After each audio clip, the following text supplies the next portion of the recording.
Hello, Scorpio. I hope you're doing really good, that you're healthy and joyful. I'm here to do Scorpio June Tarot 2026. I'll be using Major Arcana, Rider-Waite Smith, Osho and Tarot, and I'll do the clarification with it. Prism for the Decan, Les Amours de Marlowe for the Love, Divine Connection, and Dancing in the Dark Tarot. All right, let's do it.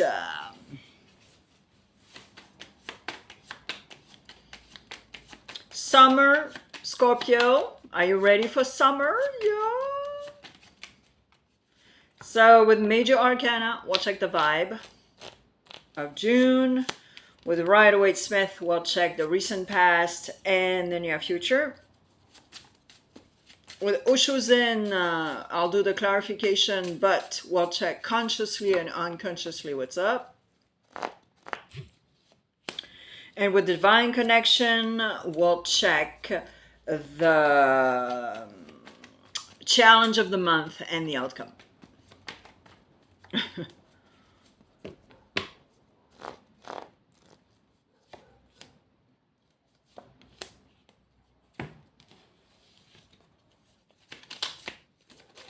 Challenge and the outcome.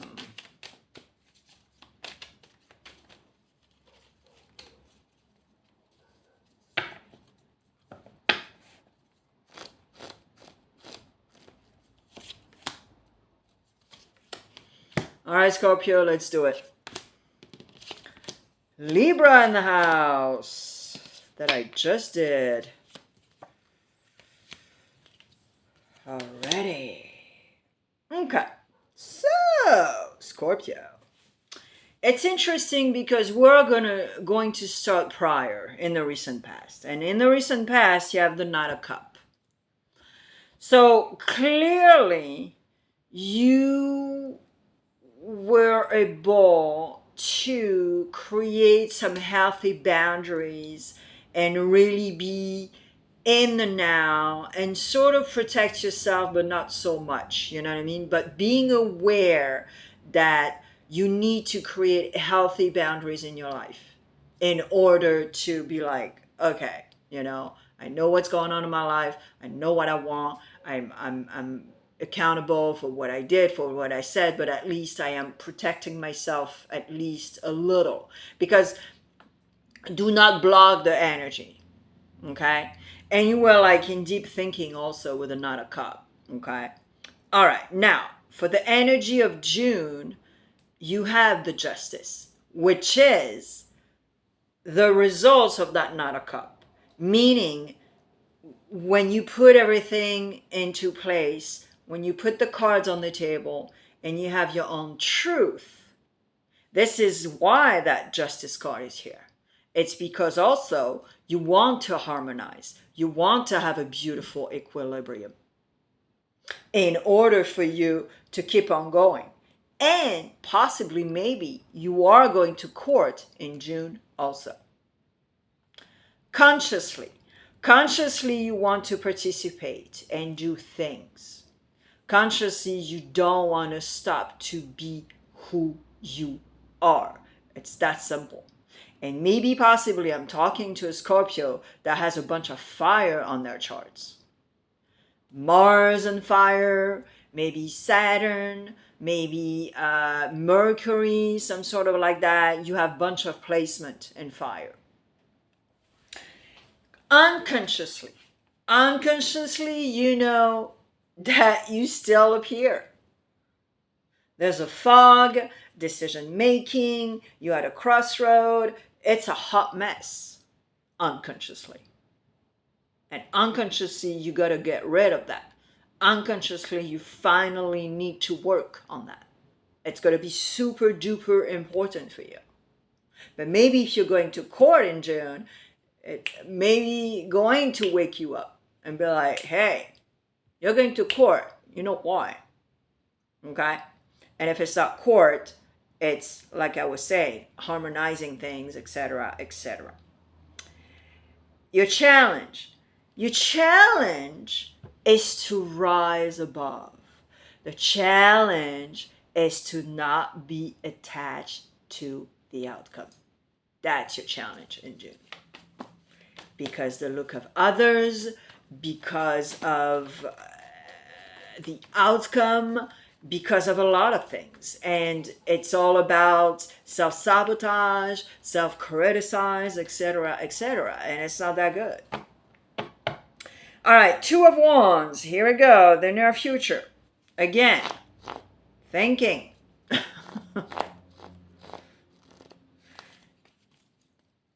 And if you do have some Leo in your chart, it's not going to help you, Scorpio, because you are going to create and nourish and participate into or with anxiety.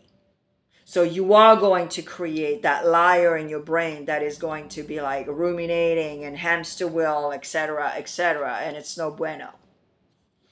All right, we got Gemini in the house here in the clarification. So you have the Two of Wands. You have the Two of Wands because you're trying to either create something or have some sort of answers regarding a few things. And there's a total duality and you're a total, you're guarding yourself so much that you're creating blockages. Nothing is fluid. You're possibly creating some sort of scenarios. And you can't get out of it. And the thing is, you might wear the costume of that King of Swords that is super radical, super cold, and you might change your behavior from Monday to Tuesday all of a sudden towards someone in particular or towards other people, whatever. But you might just switch like that. And people are going to be like, whoa, Scorpio, are you okay? You know, because there's such an insecurity and a duality and creating scenarios that you're just like lost in the thing here. So it could be the results of court, of course, because, you know, if it was not so much in your favor, you know, I'm so sorry, but it happens. And so it's sort of like, yeah, you were not ready for that. Let's put it that way. You were not ready for that. And then the outcome is infinity with possibilities. Everything is possible. There's an infinity of possibilities in life, but you are so stuck and glued with the rest that I just explained that you just say, and you got to work on letting go. You got to work on your card, which is death. Leave the past in the past. And this is exactly what June is teaching you here. Trying to teach you at least. All right, decans, first, second, and third. Let's see what's up. If you're on a cusp, you have more messages, of course.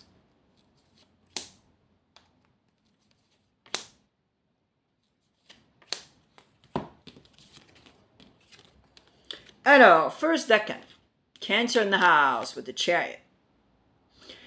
So first decan, you got to slow the F down because you're like so eager and hungry for things that the Chariot here, this is like everywhere and nowhere, and you're totally scattered. Your energy is super duper scattered. And the down of the Chariot is to really burn your energy when it's not supposed to be, where it's not supposed to be in English. Okay? So you got to do the opposite here. Second decan, we have Justice again, Libra again.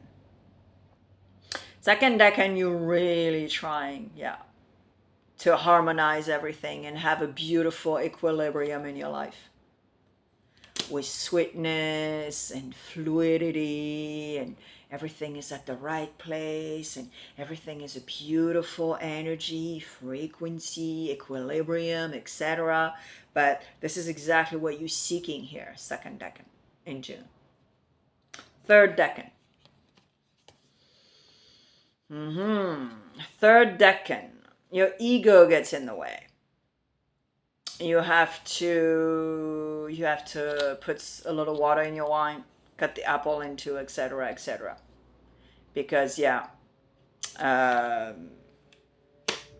you might not get the results that you want in your life in general, and abundance, you're blocking abundance for sure in that type of situation. All right, the love department. Let's go. If you're in a relationship, Scorpio, 3 cards.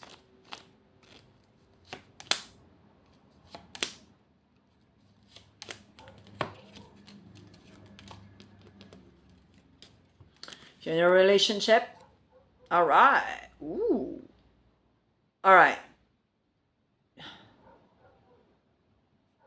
So it might be a relationship that is fairly recent, let's say, okay? You're not married for like 50 years, let's say, okay?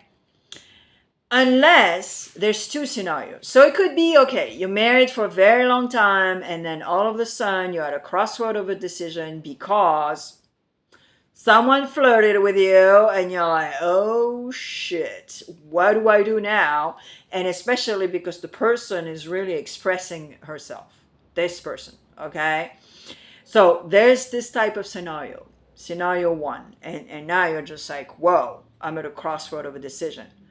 I've been married with my wife or my husband for 40 years, even 30, just 30 years, 30 years, 40 years. And all of a sudden something is happening, another dynamic, another energy that you're attracted to, and you're like, oh crap. So there's this scenario. The second scenario is regarding a fairly recent relationship connection. And why do I say fairly new? It's because you're still flirting. You're still, like surprising each other and super excited to see each other. And your heart is right there, and like beating really hard, But at the same time, you are at a crossroad of a decision because you're not sure. And the role can be reversed, but maybe the person wants you to move in. Maybe this person wants you to meet the parents, the kids, and everything. And all of a sudden, in 3 weeks, you're part of a relationship. But it went super fast, guys. Super duper fast. And you're at a crossroad of a decision. You're like, oh crap. I'm having fun. It's great, but it's super fast. So I'm not sure. You are the boss of your life. Okay. Just saying. If you're looking for love, Scorpio, just be cautious and don't do an instant relationship that you are going to regret because you know for a fact that it went super fast, and now 4 months down the road, 6 months down the road, a year down the road, you realize that this person was a total predator and this person just wanted to have someone and have a relationship. If you're looking for love, 3 cards. Wow. If you're looking for love, oh boy. Okay. I have the feeling that you're betraying yourself about yourself and saying, I am looking for love. And here, it's a total duality within yourself. It's not even with somebody else here. So you realize that you're just taking your time. And it's super smart. Because you're not like, going on dates and like being like, oh my God, I'm in love. And oh, I'm in love. Or oops, oh no, I like this one. I'm in love, And going cray-cray in what you feel and be desperate to be in a relationship. So you need some time. And okay, you're looking for love, but I think it's not the right time. And you know it. You know it inside of you also. All right, if you're single and happy, Scorpio.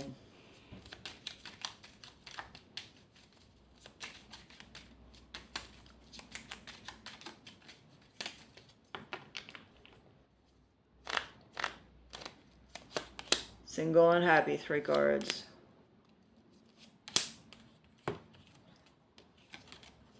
Let me, hold on. There's a door that makes a lot of noise. I'll be back.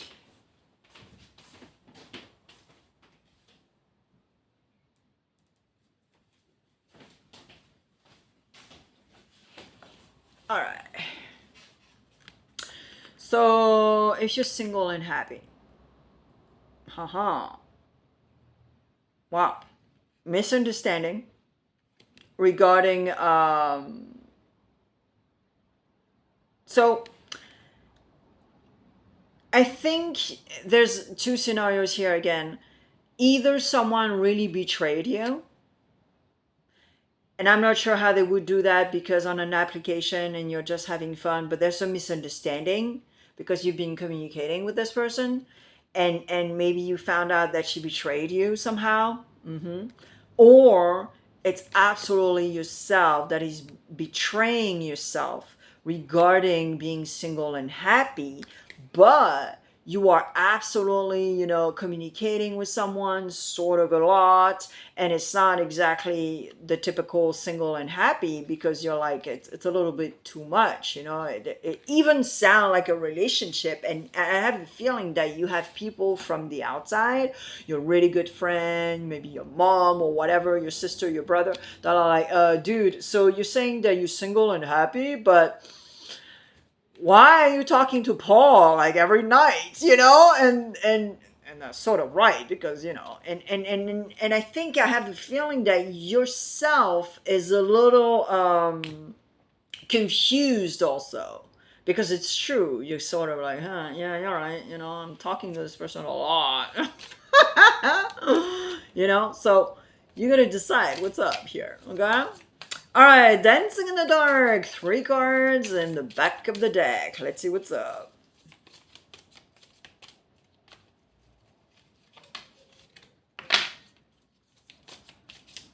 Three cards in the back of the deck.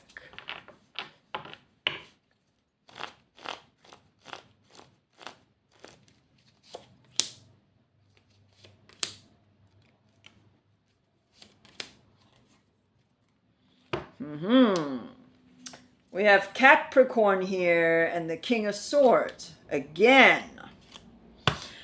Before I turn the card, Scorpio, and because you are already conditioned on this platform, I'm going to ask you to like, to share, to leave a comment. And if you're listening on your phone or watching on your phone, when you are in the comment section, you do this with your finger and it shows you a star, yellow and fuchsia. Maybe possibly, because I'm not sure if I have it because I have a small channel. But you can add some points and click on the hype. They don't ask for your credit cards. It's absolutely free.